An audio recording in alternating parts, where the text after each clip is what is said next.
To anyone looking from the outside, Emma and Daniel Morgan were flawless. They lived in a beautiful two-story house with freshly painted shutters and roses climbing the white fence. They attended Sunday brunches, hosted neighborhood gatherings, and always smiled at the right moments. Friends whispered about how lucky Emma was, how charming Daniel seemed, how rare it was to find a couple so perfectly matched. But perfection has a way of masking fractures invisible to casual eyes. Emma often lay awake at night, listening to the steady tick of the grandfather clock in the hallway. Each tick seemed louder in the silence that stretched between her and Daniel. He would turn away in bed, shoulders rigid, breathing heavy with the weight of unspoken things. Their conversations, once lively, had grown short, almost mechanical. She told herself it was the stress of work, the busyness of life, the natural erosion of passion after years of marriage. Yet deep inside, a voice whispered another truth. Something in Daniel had changed. One evening, while pouring wine at the dinner table, Emma studied her husband's face under the warm glow of the chandelier. He looked polished, handsome as ever, his hair neatly combed, his shirt crisp. But his eyes, those eyes that once searched for hers with tenderness, now held a distance she couldn't name. "Long day?" she asked softly, her voice searching for connection. Daniel glanced up, smiled faintly, and shrugged. "Same as always," he replied. His tone was pleasant, reassuring, but it left no room for further questions. The silence returned, stretching thin between them. Emma forced a smile, the kind she had learned to wear like a second skin because appearances mattered. Neighbors adored them. Colleagues praised their devotion. Strangers admired the way they walked hand in hand at public events. But behind the polished facade, Emma's heart carried unease.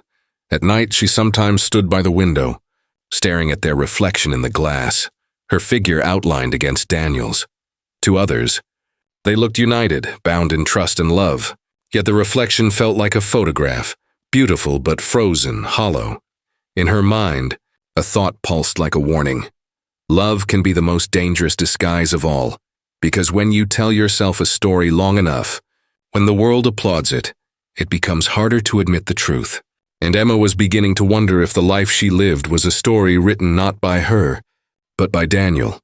The roses outside bloomed bright that spring, but inside the house, something darker was already taking root, waiting to be uncovered. The unease that had been quietly festering within Emma sharpened into something undeniable the night Daniel came home late. The clock read past midnight, its steady tick echoing through the stillness. Emma sat on the sofa with a book open in her lap, though she hadn't turned a page in an hour. The sound of the front door clicking open made her heart jolt. Daniel stepped inside, loosened his tie, and offered the same easy smile he always did, as if nothing were unusual about the hour. "Sorry, Em," he said, setting his briefcase down. "Work kept me longer than expected." "Due client, big mess to clean up." Emma nodded, but her senses betrayed her. A faint sweetness lingered in the air, a scent she recognized but never wore. Perfume, not hers. She closed the book slowly, her eyes narrowing as she watched him hang his coat. "You've been working late a lot lately," she said carefully. Daniel chuckled, moving closer. "That's what happens when you're good at your job. People rely on you." His voice was smooth, reassuring, the tone of a man who'd perfected the art of explanation. But Emma's gaze lingered on the collar of his shirt.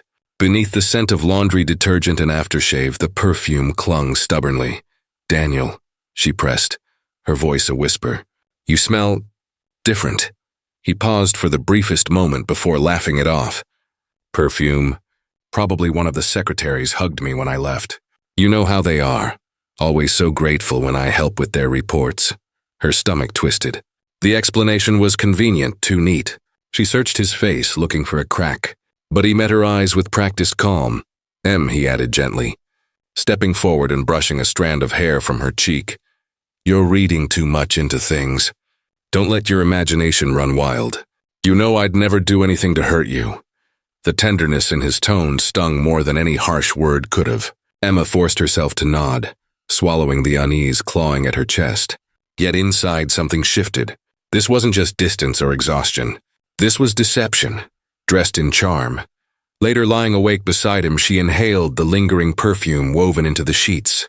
The lie clung as heavily as the scent. And for the first time, Emma understood. Her marriage was not simply strained. It was fractured by secrets. Her heart beat with both dread and resolve. She needed to know the truth. What she didn't realize was that the truth had already begun circling closer.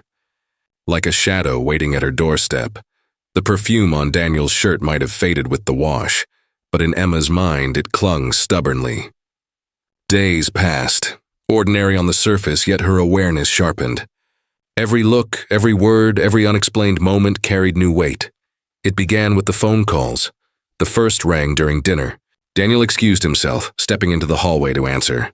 His voice was low, measured, but Emma caught fragments, tones of irritation, the hurried click of the call ending. When he returned, he smiled as though nothing had happened. "Wrong number," he said. But the call had lasted too long for that. The second came late at night, his phone vibrating against the nightstand. Emma stirred, half asleep, while Daniel slipped from the bed and padded into the bathroom to answer. This time she didn't catch the words, only the muffled cadence of a woman's voice before the door clicked shut. Emma's heart raced, her body frozen beneath the covers. When Daniel returned, he kissed her forehead lightly and whispered, "Go back to sleep." The next morning, his phone buzzed again while he showered. Against her better judgment, Emma picked it up. No name, just a number she didn't recognize. A single message blinked across the screen. "We need to talk." She can't find out. Her breath caught. The phone slipped from her hand, landing softly on the quilt. When Daniel emerged, steam trailing behind him, she forced her face into calm. He reached for the phone, scrolling quickly before slipping it into his pocket. She said nothing. He said nothing, and the silence between them deepened. The breaking point came with the voicemail. Daniel had been careless, deleting messages in haste. Emma overheard a snippet before it vanished. Static, then a woman's voice, urgent, almost trembling. "You promised me." The rest was gone.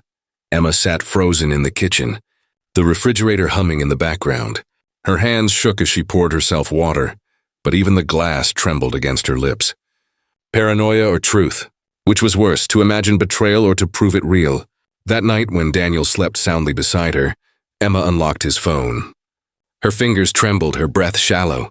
She scrolled through numbers, texts, fragments that meant little on their own, yet formed a pattern she could no longer ignore. She wasn't imagining this. Something was happening, and Daniel was at the center of it. And as she lay awake until dawn, Emma knew one thing for certain. The whispers would only grow louder. The whispers had left Emma restless, but the warning arrived in a form she could not ignore. It was a Saturday morning, quiet and gray. Daniel had left early for the gym, leaving Emma alone in the kitchen with her coffee. When she walked to the front door to fetch the mail, she noticed a single white envelope resting against the mat. No stamp, no handwriting on the outside, just a blank, unsettling presence. Her pulse quickened as she tore it open. Inside, on plain paper, were 5 words scrawled in uneven ink. "You don't know who you married." The mug slipped in her grip, coffee sloshing onto the tile. She stood frozen, staring at the message as though the letters themselves carried weight. When Daniel returned, towel slung over his shoulder, she shoved the note at him with trembling hands. "Who would send this? What does it mean?" He read it once, his brow furrowed before softening into an amused smile. "Emma, it's nothing. Some idiot trying to scare us. Maybe kids in the neighborhood. You know how prankish people can be." His calmness was infuriating. "Daniel, this isn't a joke. Someone put this under our door. They know us. They know you." He laughed lightly, setting the paper on the counter. "You're letting your imagination run wild again. First perfume, now prank notes. Emma, you're stressing yourself over shadows." His words were gentle, but his tone cut like a blade. She hated the way he made her doubt herself, as though fear were some foolish game she invented. Still, as he kissed her cheek and disappeared upstairs, Emma's eyes stayed locked on the note. "You don't know who you married." The phrase echoed like a drumbeat. Someone out there was trying to tell her the truth. A truth Daniel wanted buried. She folded the paper carefully, slipping it into her dresser drawer beneath layers of clothes. It felt like a secret she needed to protect, even from him. For the first time, Emma realized she was no longer just suspicious. She was afraid. Afraid of what Daniel hid. Afraid of what she might uncover. And when she lay awake that night, the words replaying in her head, she promised herself one thing. She would find out who the woman in the shadows was, and what she meant to Daniel. The letter never left Emma's mind. She replayed it in silence, feeling the weight of its truth pressing heavier each day. If Daniel wouldn't give her answers, she would find them herself. One evening, after Daniel left for a late client meeting, Emma wandered into his study. She rarely stepped inside. It was his sanctuary, a room of leather-bound books, organized files, and neat rows of pens aligned with surgical precision. But tonight the air felt different, charged, almost daring her to trespass. She opened drawers carefully, fingertips brushing against paper, folders, envelopes. At first it was nothing but receipts and work documents. Then, tucked inside a manila folder beneath invoices, she found it. A photograph. Daniel stood with his arm around a woman, both smiling, both radiant. His grin was not the polite, measured one he gave at parties, but something warmer, more alive. The woman beside him was striking. Dark hair, sharp eyes, a beauty that felt almost cinematic. Emma's chest tightened. She knew that face, not intimately but vaguely. She had seen her around town, passing by the grocery store, once at the florist's, another time near the library. She remembered the way the woman's eyes lingered, curious, almost knowing. Her hand trembled as she stared at the picture. This was no colleague, no casual friend. This was something more. Emma whispered into the stillness, "Who are you?" The silence offered no answer, but the smile on Daniel's face felt like a confession. She slipped the photo back, though not exactly as she'd found it. Her mind raced, her pulse a drumbeat in her ears. Coincidence? Impossible. Conspiracy? Inevitable. When Daniel returned that night, she studied him across the dinner table. He laughed at some story from work, his voice smooth, his demeanor unshaken. She wondered if he knew she had been in his study, if he could see the guilt in her eyes. "Everything all right, Emma?" he asked lightly, sipping his wine. She forced a smile. "Of course." But inside, the photo burned in her memory. The woman's face haunted her, familiar and threatening all at once. Later, lying awake beside him, Emma replayed the image over and over. The letter, the perfume, the messages, and now this pieces were beginning to connect, forming a picture she didn't want to see but could no longer ignore. And soon, Emma would follow the pieces straight into a darkness she could never have imagined. The photograph would not leave Emma's mind. The woman's face followed her in every reflection, every corner of town, every half-remembered glance. Daniel's smile in that picture was too alive, too intimate to be innocent. So when he claimed another late-night meeting, Emma made her choice. She waited until his car pulled out of the driveway, headlights sweeping across the darkened street. Heart pounding, she slipped into her coat and followed, keeping a cautious distance. The night air was damp, carrying the smell of rain on the pavement. Streetlights blurred past as Daniel drove deeper into the city, away from their neat suburban safety. He parked near a row of shuttered shops, the street eerily quiet, shadows swallowing the corners. Emma cut her engine and sat trembling, watching as he stepped out. Moments later, another figure emerged from the darkness. The woman from the photograph. Emma's breath caught. The woman spoke first, her voice urgent, though the words were too faint to hear. Daniel gestured sharply, his calm mask already cracking. Their conversation grew heated, his hands slicing through the air. The woman shook her head, backing away. And then, in one terrifying instant, Daniel lunged. He grabbed her arm, shoving her hard against the brick wall. The woman gasped, her cry muffled in the empty street. Emma pressed a hand to her mouth, frozen as she watched the man she had once called her safe place transform into something monstrous. "Stop," the woman pleaded. Emma could hear it now. Sharp and desperate, Daniel's voice was low, venomous. "You should have stayed quiet." The next sound was unbearable. The dull, sickening crack of bone as he twisted her arm. The woman screamed, her body crumpling to the ground. Daniel's foot came down with brutal force again and again, until her voice broke into sobs and silence. Emma's vision blurred with tears. She wanted to run, to scream, to rush forward, but her legs were locked in place. All she could do was watch. The man she loved, the man who slept beside her each night, was a predator, and she was his unsuspecting witness. When Daniel finally stepped back, chest heaving, the woman lay still, curled against the wall. He crouched down, whispered something Emma couldn't hear, then straightened and walked calmly back to his car. As though nothing had happened, Emma ducked low, her body trembling violently as his headlights swept past. Only when he was gone did she allow herself to breathe again. She stared at the alley, where the woman's broken figure remained. The night seemed to close in, pressing against her chest until she could barely breathe. Her marriage, her life, her safety, everything was shattered with the sound of those breaking bones. And yet Emma knew this was only the beginning. By the time Daniel returned home, the house was wrapped in silence. Emma sat at the edge of their bed, still trembling from the alleyway vision burned into her memory. Her ears rang with the sound of bones breaking, her stomach knotted with nausea. She had barely enough time to compose herself before the front door opened. His footsteps were steady, unhurried. When he appeared in the doorway, Daniel looked as he always did, freshly showered, hair damp, his shirt crisp and clean. Not a trace of violence clung to him. If Emma hadn't followed him, if she hadn't seen the truth with her own eyes, she might have believed the lie of his composure. "Still awake?" he asked softly, his voice tender. Emma forced a nod, her throat dry.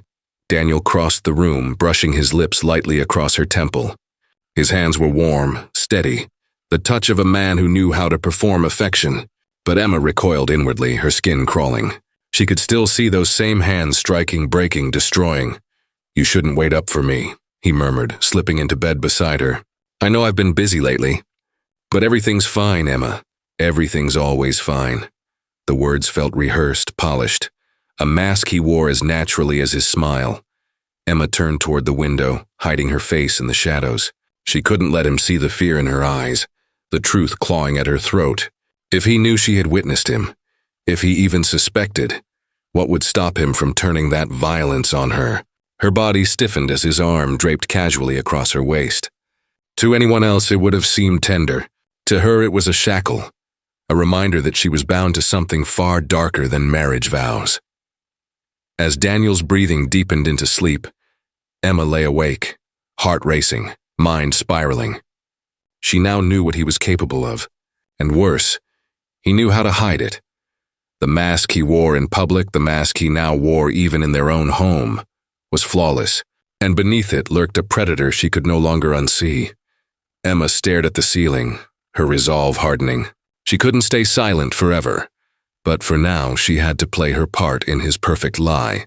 The morning after, Emma studied Daniel across the breakfast table. He looked immaculate, scrolling through his phone with the calm of a man untouched by violence.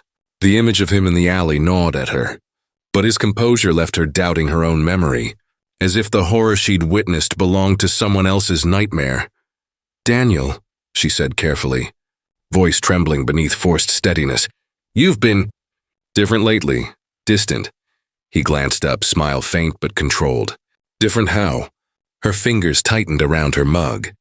"You're gone so often. The calls, the late nights. Sometimes I feel like you're hiding something from me." Silence stretched. His eyes darkened, though his smile remained. "Emma," he said softly, "you sound paranoid. I work hard to give us this life. And instead of gratitude, I get suspicion?" The words stung like a slap. She opened her mouth to argue, but he leaned forward, his tone lowering into that calm authority she had learned to fear. "Do you hear yourself? You're imagining shadows. You've always been sensitive, but this is unhealthy." Her throat closed.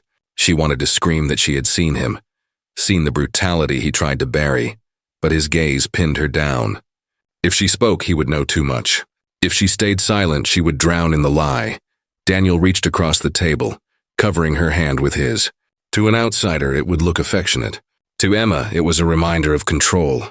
"I love you," he murmured, "but you need to trust me. Otherwise, this marriage won't survive." Tears pricked her eyes. He had turned her fears into weakness, her questions into flaws, and in that moment, Emma realized she couldn't fight him with words. Not yet. That night, while Daniel showered, Emma unlocked her phone and began recording her thoughts in hushed whispers. She noted his comings and goings, his sudden bursts of charm, the cracks in his facade. Each entry became a lifeline, a secret record of truth in a world where her voice was constantly twisted against her.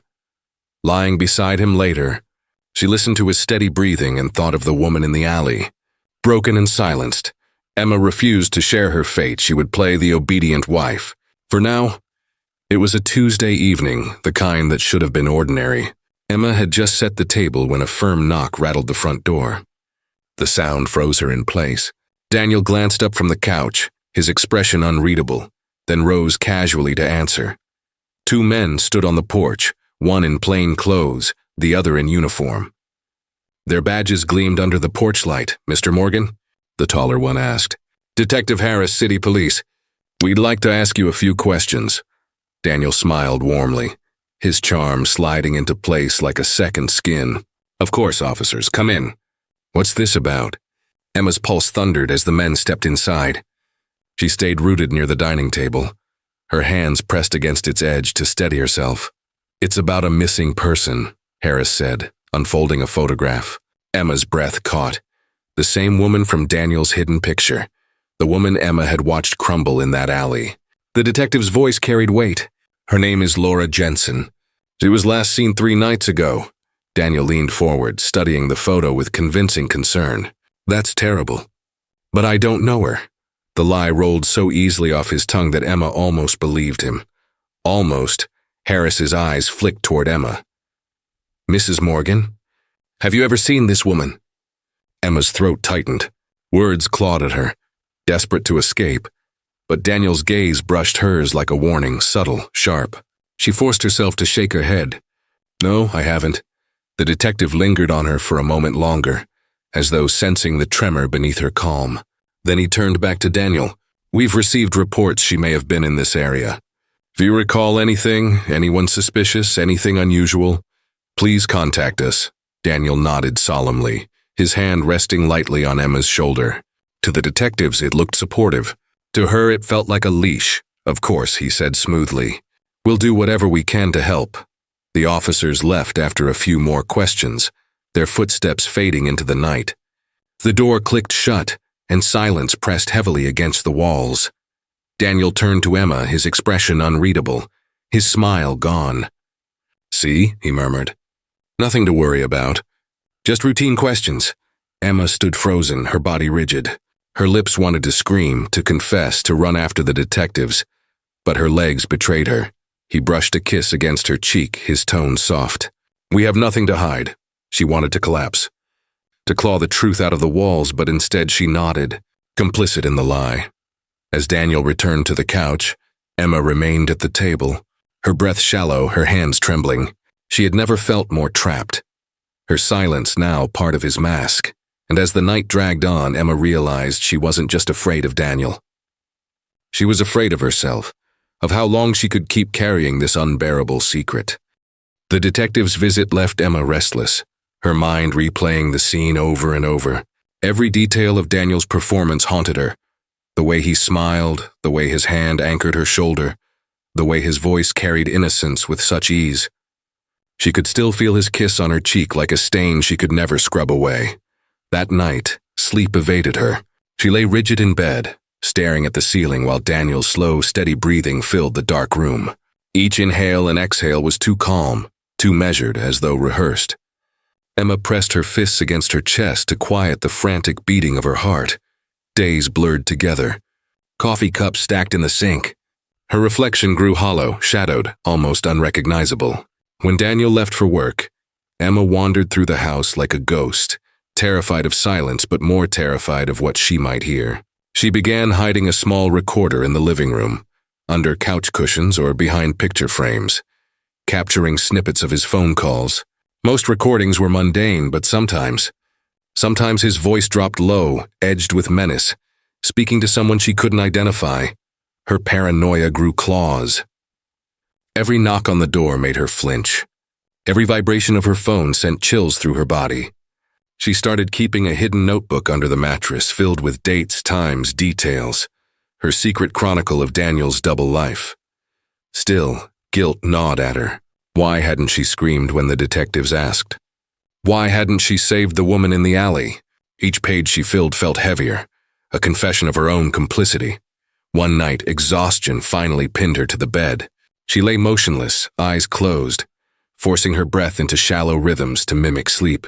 Daniel slid in beside her, his body warm, his presence suffocating. For a moment there was only silence. Then a whisper brushed against her ear, so soft it could have been a dream. "You're not going anywhere, Emma." Her entire body stiffened.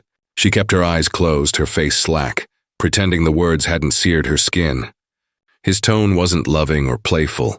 It was possession, a vow sealed in the dark. When his breathing steadied again, Emma opened her eyes to the shadows on the ceiling. The house seemed to close in around her, every wall watching, every door locked. She realized she was no longer just married to Daniel.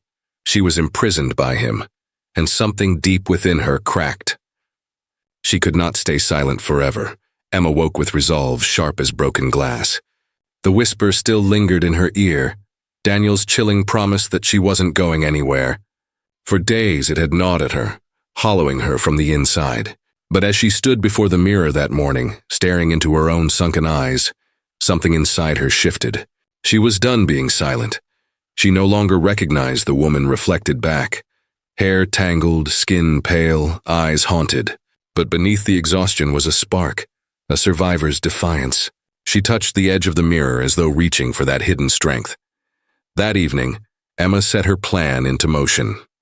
She had hidden the small digital recorder in a new place, inside the drawer of Daniel's nightstand, angled perfectly to capture his voice when he drank himself into one of his late-night monologues. She had learned to read his patterns, the way his charm fractured after whiskey, the way his words spilled darker, freer. Dinner passed in silence, Daniel speaking only in clipped phrases. Emma played her part, nodding, smiling faintly, careful not to let the trembling in her hands show. Hours later he sat in his chair, glass in hand, his mask slipping with every swallow. Emma remained nearby, feigning drowsiness, letting her eyelids flutter as though she were fading into sleep. But every nerve in her body was alive, braced for what might come. "It didn't take long. You think you're smarter than me, don't you?" Daniel muttered, his words slurred but venomous. His gaze landed on her, sharp despite the alcohol. "They never find anything. They never will. Laura thought she could run too. Thought she was special. But I showed her." Emma's heart hammered, but she didn't flinch. She kept her breathing steady, pretending unconsciousness as his rant unfurled. "No one believes the woman," he sneered, leaning back in his chair. "Cops come knocking and all it takes is a smile. A smile and they eat out of my hand. You wouldn't dare say a word. You're mine. You've always been mine." The recorder caught every syllable, every poisonous confession. Emma's fists clenched under the blanket. For the first time in weeks, she felt power stirring in her veins. Not because Daniel was weak, but because he had finally exposed himself. She had proof, still terror gnawed at her edges. She knew discovery of the recorder would mean her end. She knew confronting him openly could shatter everything. But for the first time, she wasn't paralyzed by fear. She was ready to fight. As Daniel's drunken mutterings faded into snores, Emma slipped silently from the bed. Her hands shook as she retrieved the recorder, clutching it to her chest like a lifeline. The house was dark and suffocating, but in her grasp she carried something brighter than hope. She carried survival. Emma looked back at Daniel's sleeping form, the man who had once been her whole world, now her captor and predator. A whisper escaped her lips, steady and fierce. "I will be the woman who remains." The morning after Daniel's drunken confession, Emma made her choice. Fear had been her prison for too long, and she would no longer be another name erased by his hands. Clutching the recorder, she walked out of the house while the sun was barely rising, her body trembling, but her steps steady. For the first time in years, she felt the air taste of freedom. By noon, Detectives Harris and his partner sat across from her in a quiet interview room. Emma pressed the recorder onto the table, her hand refusing to let go until Harris gently pried it from her grip. The room filled with Daniel's voice, slurred but unmistakably clear. "Laura thought she could run too. But I showed her," Silence followed, heavy, suffocating. Harris met Emma's eyes. "This is enough," he said. "We'll take it from here." The arrest was swift. Neighbors stood in stunned silence as Daniel Morgan, always the charming husband, the man who waved at barbecues and carried groceries for the elderly, was led in handcuffs down his own driveway. Cameras caught the moment, his face a mask of indignation, not remorse. Emma watched from the shadows of her living room, her body pressed against the window frame. The sound of the cuffs clicking shut should have brought relief, but instead it sank like lead into her chest. She had won, but at a price she could never calculate. The trial that followed became a public spectacle. The courtroom hummed with whispers as Emma took the stand. She spoke of the lies, the gaslighting, the night in the alley, the whisper in the dark. Each word tore her open, but she refused to falter. The recordings played aloud for the jury, Daniel's venom echoing through the room. She kept her gaze steady, even as he glared at her with the cold eyes of a predator unmasked. When the verdict came, guilty on all counts, the gallery erupted. Justice, some called it. Closure, others whispered. But Emma knew better. There was no closure, no clean ending. Freedom did not erase the scars of years spent living with fear. Months later, a documentary crew asked to interview her. They wanted details, the raw story, the true crime sensation that audiences devoured. Emma agreed, but when the cameras rolled, she spoke quietly, carefully. "No movie could ever show you what it's like. Not really. You can capture the evidence, the blood, the courtroom, the verdict. But you can't capture the silence of nights where you lie awake beside a man you know will kill you, if he finds out you know. You can't show the way a smile becomes a weapon, or how love can feel like a noose." The screen faded to black, her voice carrying over the silence. "People call me a survivor, but surviving doesn't mean it ends. It means you carry the weight forever. And that's the part no movie wants to tell." Emma walked away from the camera, shoulders straight, eyes hollow. She was free, but freedom had its own haunting cost.